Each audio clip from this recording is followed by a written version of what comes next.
Hi guys, I'm Ryan Houston and welcome to my fly tying channel. This channel contains hundreds of different videos covering all manner of different patterns, techniques and styles of fly tying. There's something here to suit almost everybody, so hit the like button, hit the subscribe button, let's get on with the show. Hi guys, so we're going to tie a woolly bugger today. So this is a standard lure type hook in a size 8. So what you're looking for is like something that's slightly longer than your average shank. This one happens to be a B830 Camazan, but just use what's available to yourself in your own area.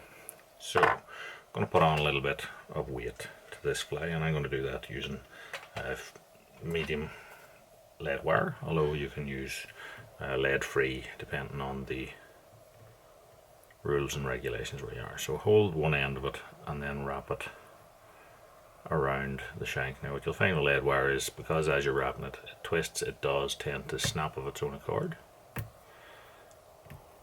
So get it squeezed slightly tight together, and what we're doing is we need to leave a bit of room at the back for tying in the tail, and we also need to leave a bit here so that we get the taper down to create a neat head. And then I just take super glue and brush that. So to tie this fly, I'm going to use Danville's 6.0, and this one happens to be like in a brown olive sort of colour. So I'll hold the thread against the shank here and start to wrap just in front of my lead wire. With that little bit of glue there, it'll sort of wrap into it and fix it in position. And then I'm keeping this tag end here held up. You can see it's at an angle here, so as I wrap across it, it'll slide down it, and you can use that to help you create neat thread bases to the start of your fly. So once you get beyond the lead wire, I start to sort of come back over it in wide turns and then back again over that. So going forward and back, and that will give you like interlocking sort of cross weaves to hold that in place. So the tail on this fly, what I'm going to do is I'm going to use some of this barred marabou or chickaboo or whatever you want to call it. So I'm going to take that and just pull back some of the fibers there, place it on. Now lengthwise I'm probably going to go 1.5 times shank length here. So I'll just tie that in, and then I'm going to lift this up and trim it off so that it's tight up to the back of our lead wire. You can also use just standard marabou to create the tail on it, but I like the barring of this chickaboo. So what I'm going to do now is I'm going to introduce a rib, because personally I don't like the just wrapping the hackle thing, because I don't think that it's strong, and if a tooth gets in and nicks a bit of it, then the whole thing unravels. Whereas whenever you have palmer to hackle backwards and interlocked every wrap, then even if it does break, just that little bit gives. So we've tied on, I'm using a 0.1mm olive wire here, and I've tied it in here up to the back again of our lead portion. Now this little tag end that you might be able to see here, I'm just going to fold it back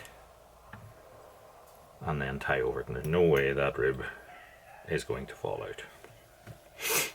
So body on this fly is olive chenille.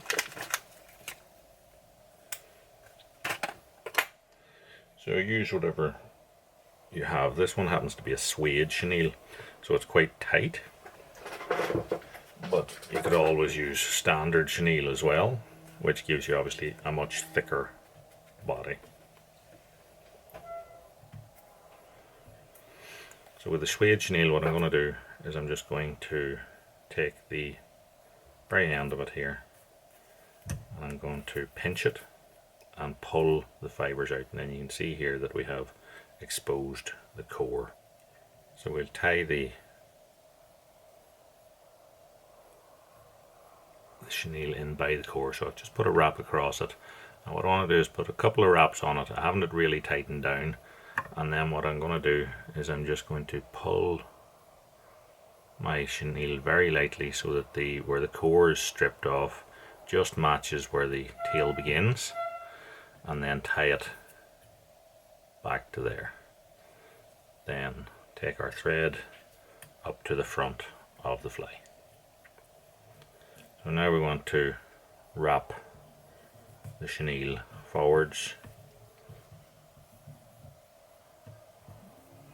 in touching turns.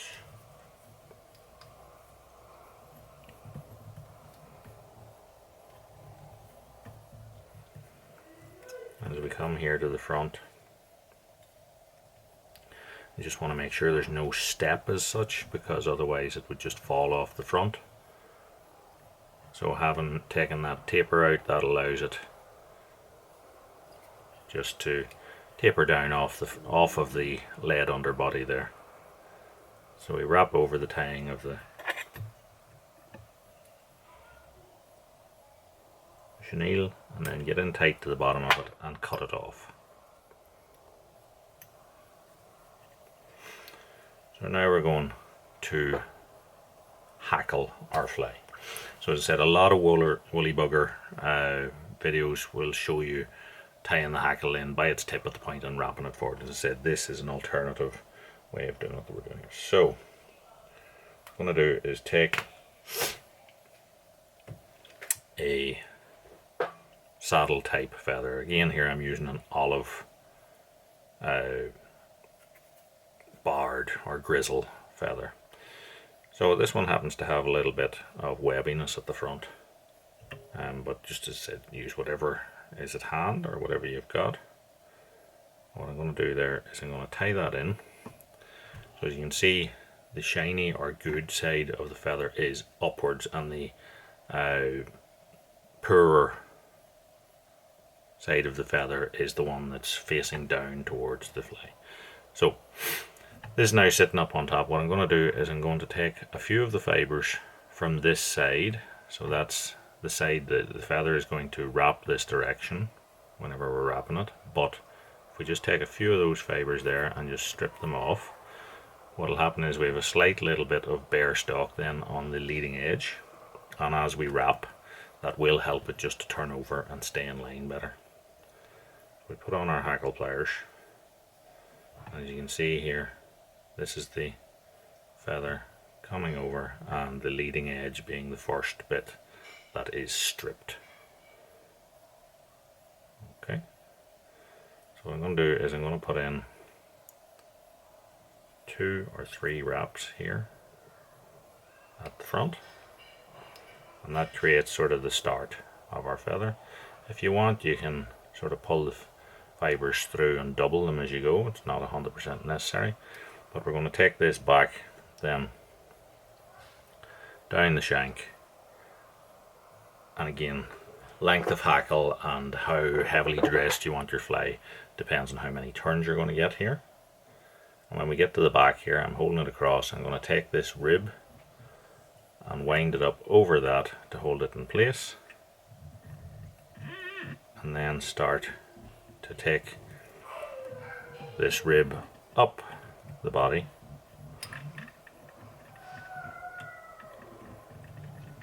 Usually 5 turns is standard, so just take it up in roughly 5 even turns.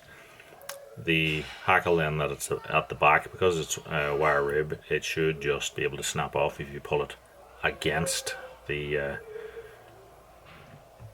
direction of the fly. When we get to the top here, what we're going to do is just wiggle that through the hackle that we've made. So it's actually, it's coming through the hackle on my side. And then we want to take our tying thread over the top of that, stroke all these fibres back out of the way, and then change the angle of it. So we're bending it so that it's then the wire is pointing forward, basically running in line with the shank or the head then. And then it's time to trim all this off. So what we're going to do is going to take the hackle stock here, slide the scissors down in and cut that off, and then what's left of the wire, once we've got 4 or 5 turns on it, it shouldn't give. So what we can do is either rock it back and forward, or some people just helicopter it, so twist it round and it will snap, and that'll save you using your scissors to cut it, because wire will destroy your scissors. So then just stroke all this back, and then we're going to create our head. So just use your tie-in thread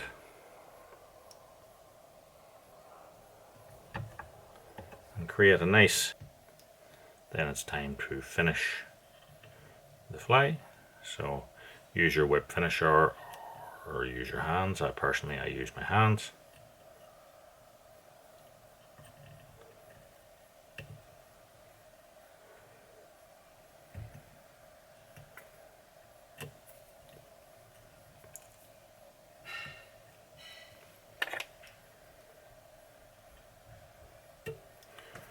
Trim off the thread, and then we use a clear varnish and our dubbing needle just to finish the fly off.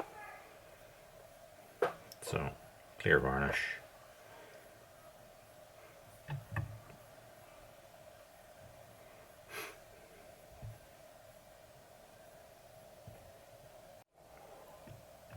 so that is our fly tied.